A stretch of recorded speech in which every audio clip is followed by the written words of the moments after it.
উপস্থিত সম্মানিত অতিথিবৃন্দ এবং শিক্ষার্থীরা, আসসালামু আলাইকুম। আমার নাম মেহজাবিন জয়া। আজকে আমি শুধু একটা কবিতা বলতেছি না তোমাদের সামনে, একটা মেয়ের জীবনে বলতেছি তোমাদের সামনে। কবিতার নাম প্রথমেই আমি বলি কারণ আমি মেয়ে বলে। যেদিন আমি প্রথম আলো জেলে ধরা দিলাম, এসেই জানলাম না, আলো নয়, বরং কালো অন্ধকার নিয়ে জন্মেছি। কারণ আমি মেয়ে। আমি মেয়ে বলে মা তো সে ভয়ে শিখিয়েছিল বিছানার এক পাশে। বাবা দুদিন আমার মুখ দর্শন করেননি। আমি মেয়ে বলে দাদু মিষ্টিগুলো ধরতে বলে ফেলে দিল মাছ পুকুরে। আমি মেয়ে বলে থামে মুখ বেঁকিয়ে পাড়ায় পাড়ায় বলে বেরোলো, কি আমার হবে, খরচের জোগাড় হয়েছে আবার। সুদিকা ঘরে টিম টিম করে জ্বলা আলোয় শুধু মা আমাকে প্রাণ ভরে দেখে বলতো, কেন এলি তুই শুধু আমার যন্ত্রণা বাড়াতে? জানিস না এরা ছেলে চায় ছেলে, বংশের প্রদীপ, আত্মমর্যাদার প্রতীক। দেখছিস না ঘরে কেমন কালবৈশাখীর মতো ঝড়, কেমন অসহায় নিস্তব্ধতা। তবে বড় হয়তো হতে দেবে, কিন্তু মানুষ মানুষ হতে দেবে না। নারী সে তো সন্তান জন্মদানের যন্ত্র। সেই যন্ত্র হতেই পরে জন্ম নিল আমার অনুজ ভাই সুহাস। ঘরে যেন আলো এলো। সেদিন সারা ঘর সাজানো হলো নানা রঙের আলোয়। উঠোন থেকে ঠাকুর ঘর, বাড়ির ছাদ থেকে তুলসী তলা। অন্নপ্রাশনে কত লোক এলো। জন্মদিনও পালিত হলো রাজসিক ভাবে। কিন্তু আমার বেলায় থাক, না বলাই ভালো, কারণ আমি মেয়ে।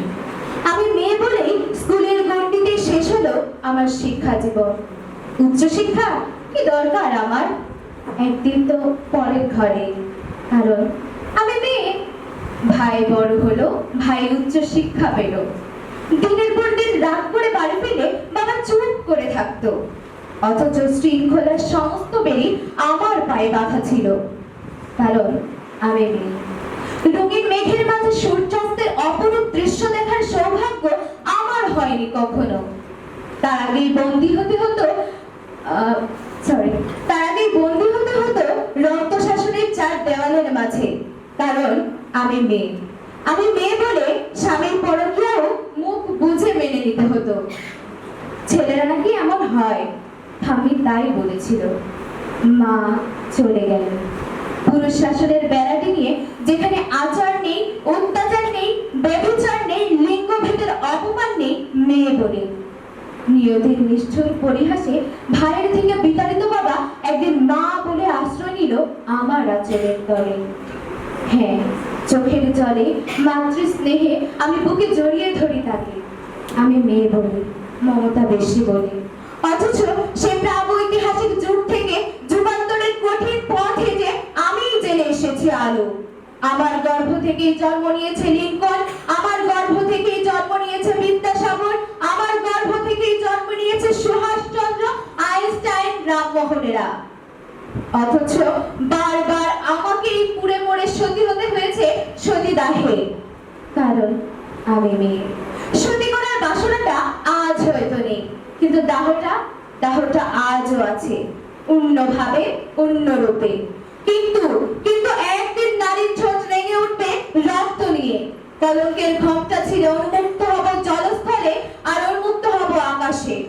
অসামান্য পদভারে কেঁপে উঠবে ধরিত্রী। দারুণ জ্যোতিপুঞ্জে উদ্ভাসিত হবে চারিদিক। নবালোকের নবদিগন্তের উন্মোচন হবে আবার।